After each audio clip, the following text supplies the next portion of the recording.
I may be going nowhere, but what a ride. Welcome to AMI Audiobook Review, the weekly podcast where we chat all things audiobooks. I'm your host, Ramya Amuddin, and the quote of the week is by Sean Hick. It's summertime. It's time to have some fun. And of course, all our fun, for some of us, is up on social media. We're tagging, we're blogging, we're sending, we're be-reeling. But sometimes it's nice to not have any of that and just kind of do your thing. And I think that summer gives us more of that opportunity for spontaneity. So that's why we picked this quote by Sean Hick. So adorable. Let's take a look at the CELA homepage. The Center for Equitable Library Access offers us 3 featured titles, and you can visit celalibrary.ca for these titles. The first one up there right now is Vera Wong's Unsolicited Advice for Murderers by Jesse Q. Santanto. The second one is The Climate Book by Greta Thunberg. And the last one up there is The White Lady by Jacqueline Winspire, which we'll pick up and on a later thread in this episode. Okay, Nisreen, technical producer of the show, coming over to you because we want to chat some book news. Yeah, so Oprah unveils her 101st book club pick, The Covenant of Water, the long-awaited second novel from the best-selling author Abraham Verghese. And Winfrey said in a statement, quote, "This is one of the top 5 books I've read in my lifetime, and I've been reading since I was 3, end quote. And she also adds that it's epic, it's transportive. Many moments during the read, she had to stop and remember to breathe because she couldn't put the book down until the very last page. And she says it was unputdownable. when Oprah's making up words to describe books that are I'm like, is that a word? No. Yeah, no. But Oprah used it, so now it's a word. Now it's a word, and now it's like everybody's going to read it because we want to read the unputdownable book. Give us a title one more time. So, Covenant of Water. Okay. Yeah. I don't know. Yeah. So, Abraham Verghese, the author, said in a statement that receiving the call from Winfrey, the dream of countless authors, felt like a miracle. I mean... yeah. She says it was unputdownable, so obviously. I mean, I think he says it perfectly. You know, anybody would want to have praise like this at all, but from Oprah herself. And for some reason, the fact that it's like the 101st book seems like a milestone for this kind of book to get this praise. Mm-hmm. Pretty cool. Yeah, and so if Oprah kind of recommends this book, would you grab it? Oh, heck yes. You're one of those people, right? Heck yes. And the thing is, I've read books that Oprah has recommended that she raved about, then I raved about. So we have this thing going, you know? Mm-hmm. This chemistry of recommendations. Oh, yes. It's one-sided. She doesn't know it yet, but it's happening. She doesn't know, but she would love anything I recommend also. Yeah, I don't think that's bold at all. I think that's a fair statement. Cool. Well, okay. Thanks, Nisreen. You got it. All right. Well, that's Book News with Nisreen, and we're going to be checking in with an avid audiobook listener. If you're a fan of Western novels, then our guest is going to come your way. But if you're not a fan, he's going to tell us why he is. We'll be right back.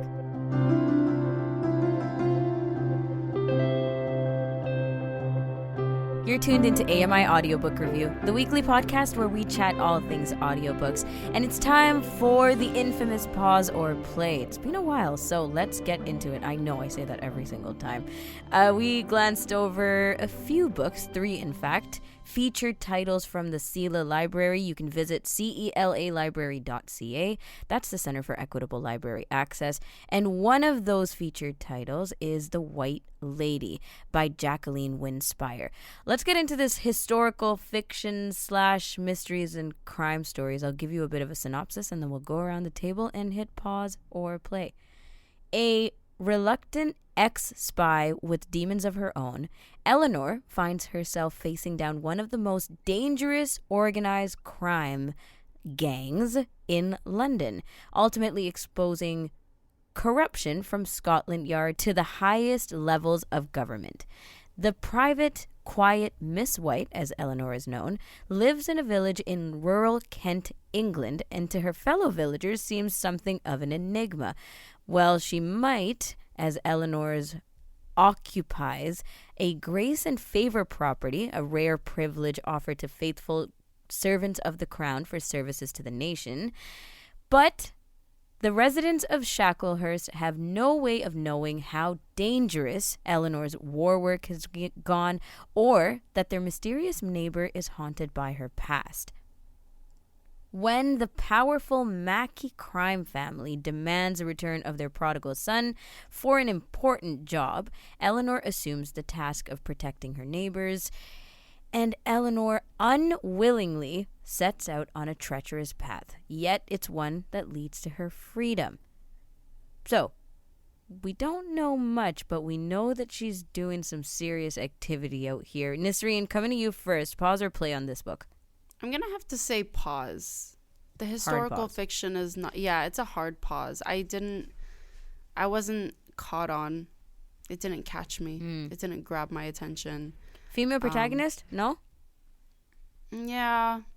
No, genre gets you first. Okay. Yeah. All right, that's fine. But yeah, genre gets me first for sure. Okay. And I'm thinking about it in terms of like there's a lot of terms in the historical point of view that I'm just like I would need to search up every few minutes. Oh, okay. You don't want to pause the book while playing. So I'll tell you why, because I do watch some TV shows that are in the same genre aspect, and I do get confused in some things. I'm like, wait, what's this word? Okay. So it's a lot of thinking for me, and I'm like, no, I kind of want to I want an easy breezy book. Well, it is pleasure reading, so you can pick whatever you want, right? You don't have to feel strapped into picking something. Kelly, how about you? Pause or play? I would probably do play. I think I could get through that book. I'd find it interesting anytime you start throwing in that mob stuff or the haunted past. I really get kind of curious to a point. If it's too long, I get tired out of it. If it moves fast enough, great. I would most likely, if it presented itself, click on it and say, you know what? Let's give it a shot. In the last couple years, ever since I've been part of Amir's book club, it feels like historical fiction is really becoming a thing. And especially when you can put in a female protagonist, it kind of is awesome. We read that book with the female sniper, and that was really cool. So I used to hit pause very quickly, like Nisreen, on some of these things. But now I'm thinking, there might be some nice juice to this book. So I would hit play. You're more open-minded. Yeah. You could get confused, though, because a lot of time I'll read stuff like that and I'll start questioning, did that actually happen, or is this all made up as part of the fiction? Because so many things are true. Fiction. And it's nice when there's enough background of the time period so you really feel like, oh, that's between July and August of whatever year. I like that kind of thing, so that sometimes holds me. That is always the discrepancy for me, not knowing what the dates are and how much they count for things, if it's done very chronologically. But this one seems pretty plot heavy, so we'll see. Anyways, if you want to go press pause or play, well, specifically play, I guess. The White Lady is the title of this. It's by Jacqueline Winspire, available on celalibrary.ca. We're checking in with an avid audiobook listener, opening up the space to review, discuss, recommend, browse, conceptualize, and reminisce on audiobooks. And the voice that you heard is that of Kelly MacDonald, who we welcome back to the show, because it's not your first time, Kelly. Kelly of Kelly and Ramya and everything else that people know you on AMI TV and AMI Audio for. Thanks for coming back. Oh, thanks for having me, ladies. Really appreciate it. It's always fun to talk the books and kind of get into different aspects and hear what everyone else is kind of saying, because that's what makes you go away and say, hey, I think I'll check that out, where I, as we talk about all the time, may not have before. Exactly. And that is kind of the theme for today, at least for me personally. So what kind of books, have you been reading lately? Well, as we do on the program, our book of the month, so that helps me at least step outside when I tend to get in a trend of books. Often it's detective stuff, as I've mentioned before. In the last couple of years, during the pandemic, I found myself getting into Western books. Now, Was never a Western fan when I was young. I thought Western TV shows, being an old-time radio show fan, I thought they were ridiculous. Just a bunch of gunfire and stuff like that. Funny. And, you know, just... Oh, I don't even know if I found them comical. As a child, I thought, what kind of silliness. This isn't real. In my head, it wasn't real. They're riding around on horses. Where's the cars and stuff like that? So I couldn't really accept a lot of it. I thought, oh, my God, what a boring life. Like you're in this little town with 4 buildings or whatever it might be. Oh, grief. Brutal. And you're stuck on the ranch all the time and huge ranches. I started to appreciate more, I think, first on TV, then more so to the old radio shows that I'd hear about, but I still couldn't get into the idea of reading a Western book. But through the pandemic, I picked up these more modern written Western books. I think the first one took place during the Civil War by this writer that I read, and then I started to discover all of the series that William W. Johnstone was a part of and wrote. And as I've read, I've seen the connection between other series. So one series may take place 1830s, another 1880s. So you Same kind author? of get same author. Okay. And the characters somewhat are connected. They'll refer to, the well-known Man of the Mountains preacher, and it'll be a different book, a different book series. So somehow they've encountered. So he's created a Western world out of the Old West for us, and Interesting. related to places like Tombstone or Dodge and stuff like that. You'll hear these places that really did exist, that were in the Westerns that I knew from old radio shows and stuff like that, towns that exist today.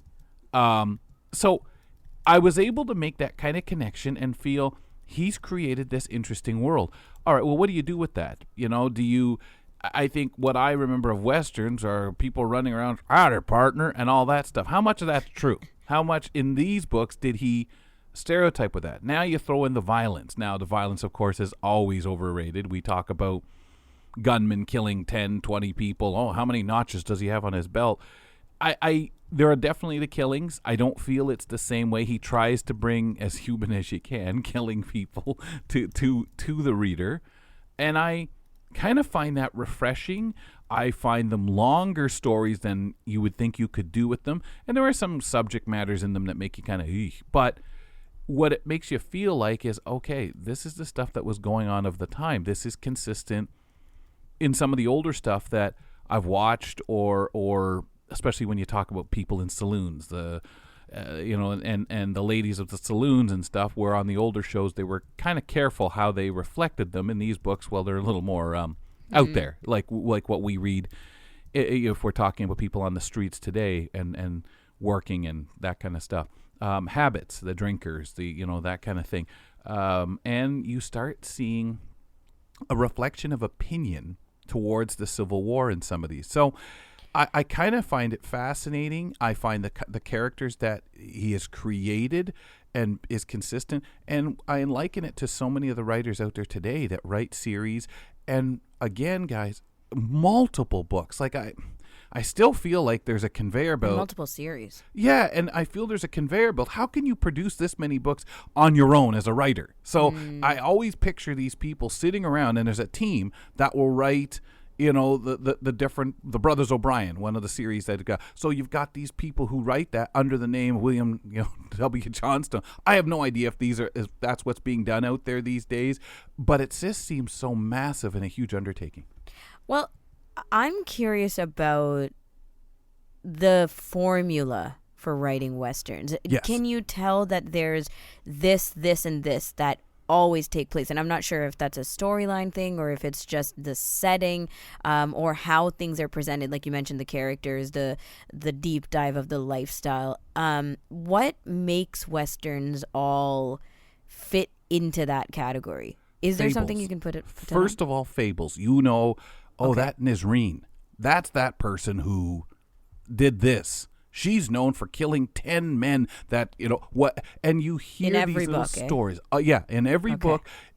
And I think that's how they connect the writers or the characters together. Now, I'm going to say that if you just have a one-off book or a series, maybe this writer only has one Western series, you tend to have the wandering cowboy, rancher, cowpuncher, whatever you want to call him, who is moving from place to place, whether it's driven for work or running from something, an outlaw wanted by the law, or a traveling lawman who ended up getting booted out of the town he was in, or a marshal that has a huge territory out there and travels to the different towns, so that you have your different settings and different situations that you can create for these protagonists.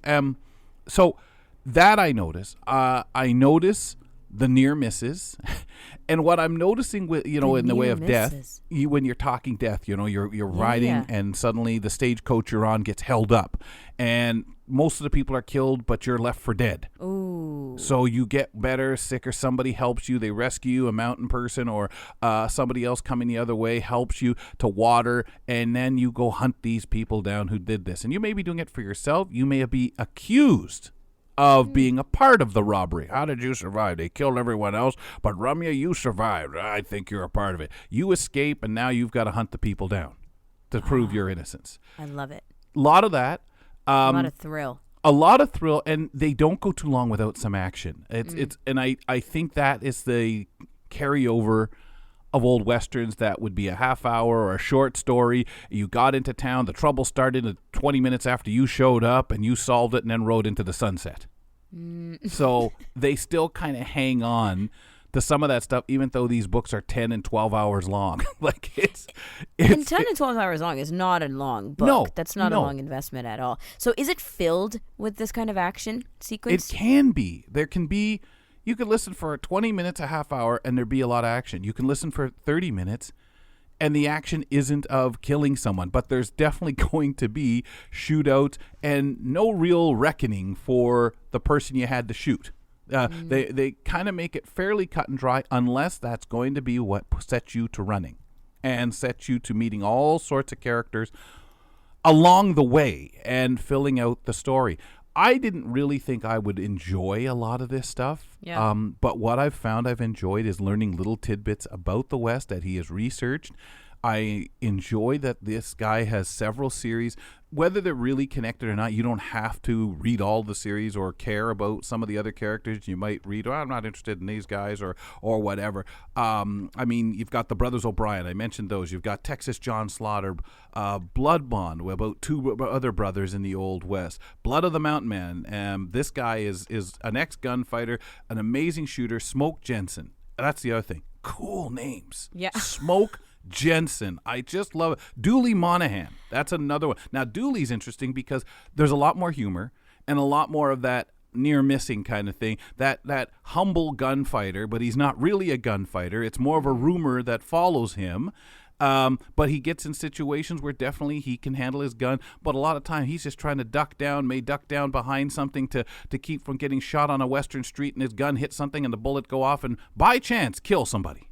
That was one of the bad guys. So there's a lot more humor and fun with that as he runs around with his dog and his horse, the General, right? There's some really neat background with a lot of these characters, and you may find, especially in the Smoke Jensen series, you'll find the connections as he grows older. They age them. They definitely are placed in a certain period of time, and they'll refer back to who taught Smoke Jensen. Well, the Mountain Man, Preacher, who has his own book series, who will appear sometimes in those Smoke Jensen books. So they tie it, but you don't have to bother with the others because they know people won't. It's just like references to. So if you are a super fan and going through all of this, then you have the opportunity to feel connected to all the other worlds. Yeah. It's interesting saying worlds, but is it hard to take Westerns too seriously? Like, is any part of it supposed to be taken deeply? Because the way that I see it, it feels like costumes and over exaggerations and funny names for characters, as you're saying, or all these action thrilled moments that are supposed to get your adrenaline going. But can you have real moments in these books? Yeah. And I think that's not a challenge. I think that's something they step up to, making sure you feel. It's the stigma, I think. It is, because we think, Western. Right? Yeah. Now, what I've always found kind of hard is there's definitely a lot of the laws and rules are legitimate. Like, it doesn't mean you were in a gunfight every 6 months or whatever as a shopkeeper or anything like that. But you build up situations where people were put in places where trouble happened. You had a huge expanse of open land that nobody policed or anything. So why wouldn't someone try to rob you out there when there's going to be no one to punish them, no one to see it, no one to stop them? So you did have to protect, carry your gun, and be handy with it. So as to say, was there people out there that ended up having 7, 8 notches if they were outlaws and put them on their belt, or 5 people you killed 5 people because you rode shotgun on a stage and it was on a route that often would have robberies and you'd end up having to defend and ended up killing people? I can't say no, because I see the legitimacy, but I have never sat down, looked into history books, and I don't know what would, when I say history, deaths and stuff like that, because a lot of time, if someone was shot, you buried them and moved on. It's hard, but there's definitely moments. They build some great stuff in these stories. How come you're there? How is this person in trouble? What can you do to help them? And those beautiful moments between the land itself, you get some beautiful pictures of the spaces. You get some ugly pictures too, as some of the towns are what they are, deserted. You learn a lot about when people are migrating and moving because of the gold rush. They stop in how certain towns boomed and how certain towns died because, okay, we've dug all the silver out of here. Let's move on. Oh, there's silver in so-and-so town. Let's go. Yeah, are there themes like that where you actually feel like you're learning new things or learning about the actual places and settings that these Westerns take place in? I do, but again, I think a lot of time it really depends how you view Westerns. It's really interesting because we talk about books that are historical fiction. Yes.